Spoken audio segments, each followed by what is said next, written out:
Okay, Nixikoa, Nistu ni Daniko, Mokoyo Sokoi. My IRS name is Theda Newbreast. Anyway, today is a brilliant day. We're going to be bringing on in about 15 minutes Terrance LaFromboise, who is going to be speaking on resiliency. And I, as his older auntie, am introducing him. And so I wanted to start with just to say a short prayer. I started a smudge here, and I just wanted to take some time just to say a short prayer. Hios Jabatabi, Hio Ninna, Hio Napi Natusi. Hayo kita piwa.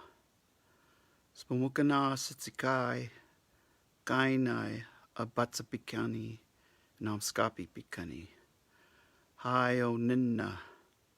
Spumukana ixkanax, both sides of the border. Spumukana nanamska. Spumukana moto keeks, both sides of the border. Spumukana ganax dimata, both sides of the border. Hios Jabatapi, no gaikimokit, no gaspomukit.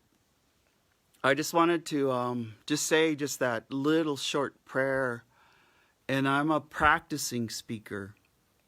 And part of the resiliency, when you're learning your language, about 30 years ago, my dad, he's a fluent speaker of, I guess, like the higher language.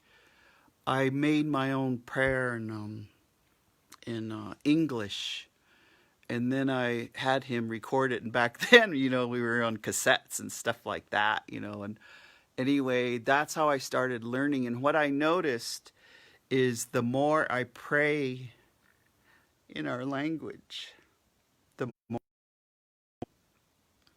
It's not about learning the colors and the numbers. It's about the energy and the spirits and the feelings. So learn in your language, a small prayer, because I sometimes I just say, what I say is no gaikimokit, no gaspomokit, what it just means. Have pity on me. Just have pity on me, Creator. Ishtabatapi yopi. And that's the life source. Some people call it God, but it's all one God. So I'm just saying that prayer at first. I wanted to talk about in this this time that we're together, the resiliency of the Blackfeet Reservation.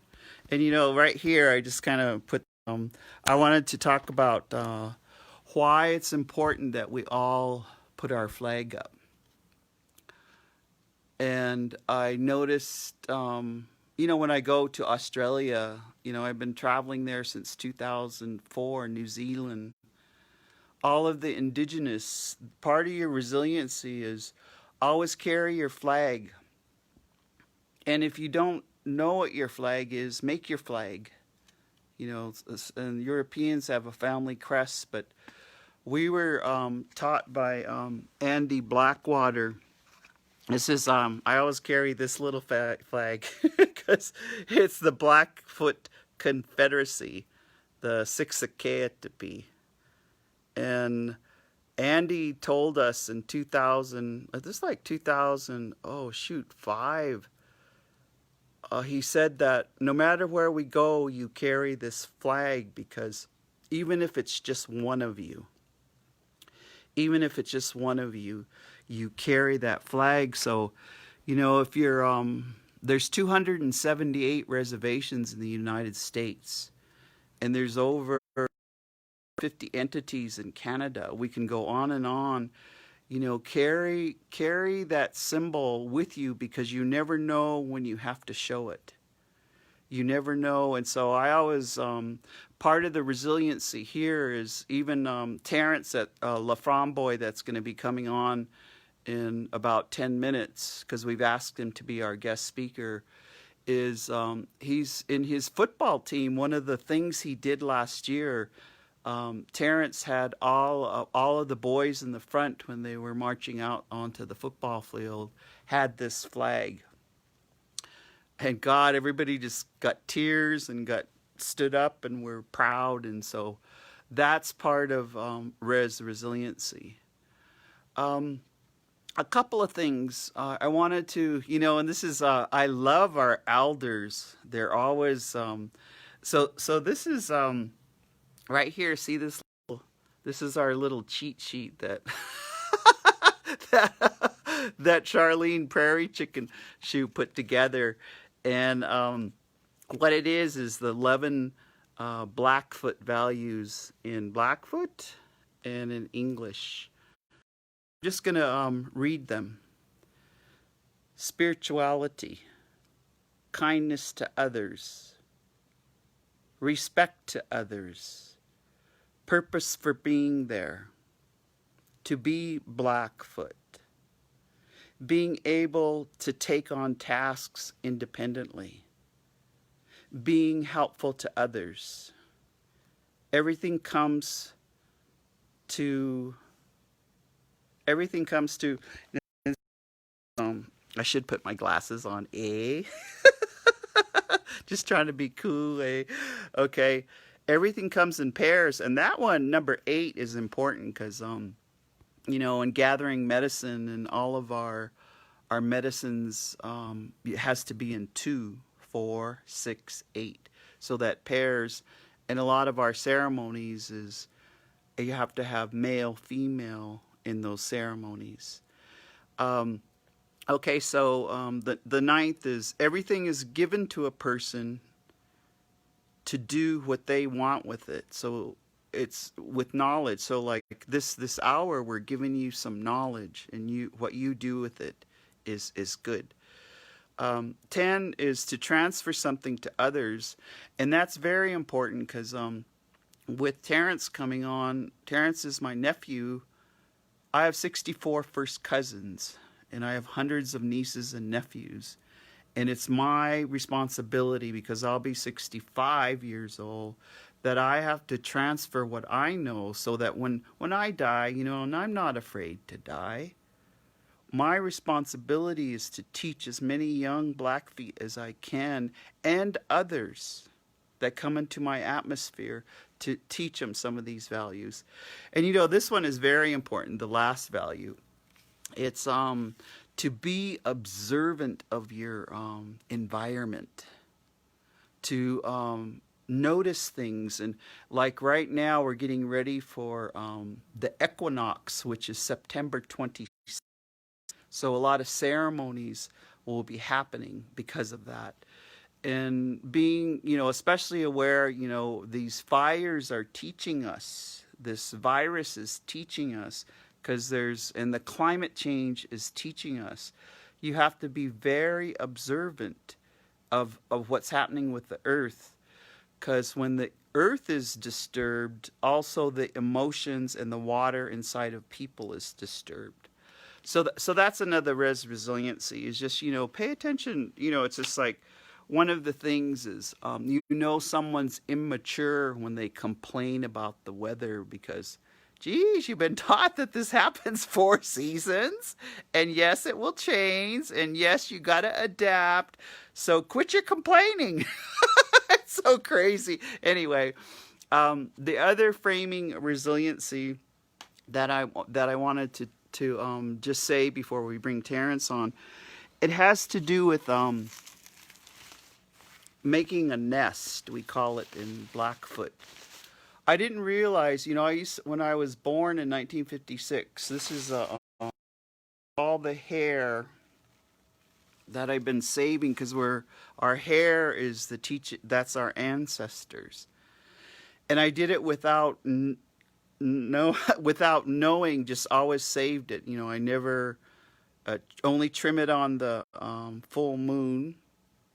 You never cut your hair. And then, I didn't realize, I had to uncolonize and just be Blackfoot, because Blackfoot men and women wear braids. Young boys have 3, which tells you where they're at in their stage of life, and then they go to 2 braids. So I've been thinking about it because you save it till someone important to you passes. And sometimes that's a grandparent or a parent, or it can even be a child. And you make a nest of that hair that they can lay their head on. When you put them, we used to put them up in the trees, and so that they're in the nest of all their ancestors in that hair. So that's one of our resiliencies. That resiliency, and I do it, because as you get older, you lose some of your hair. I take it and I put it in that bag of hair. So I wanted to just do some framing. The last piece of framing before we bring Terrance on is I wanted to share with you something that Roger Prairie Chicken. You should always, and part of the resiliency is don't say where you learned this, and most of our learnings are with our elders, and they're in stories and they're in ceremonies. They're not on Google or in a book, eh? So before we bring Terrance on, because he's a remarkable person, he's very outstanding, is in Blackfoot, and this is the resiliency. In every tribe, you have these teachings. You have to learn them. You have to learn them. So in Blackfoot, the circle of life, and where your left thumb is when you're born, and when you come around to 25 years old is about here, and at the top of the circle is when you're 50 years old, and around 75 and 100, and that's why you have 100 willow sweat, and there's many teachings, but there's rite of passage. The first rite of passage is getting your Indian name. That's why when you go to ceremony here, they say, what's your Indian name, before they pray for you. So, and if you haven't got it, your first resiliency is to get your Indian name, and we'll all help you. We'll figure it out. Don't gloss over it. There's going to be thousands of Indians' names given during this pandemic that'll happen. So, as we bring Terrance on in a few minutes, think he's coming around. He's 30, 31. And he's into rites of passage, and I think he's going to sing for us, because yesterday we were visiting, and he was saying that this really good healing song was coming to us, and so he was going to sing that song for you. So give us a few minutes. He will be coming live on the Native Wellness Institute Facebook, and then I'll come back with some summary. So we'll see you, kitakito matsano, which means see you later. We never say goodbye.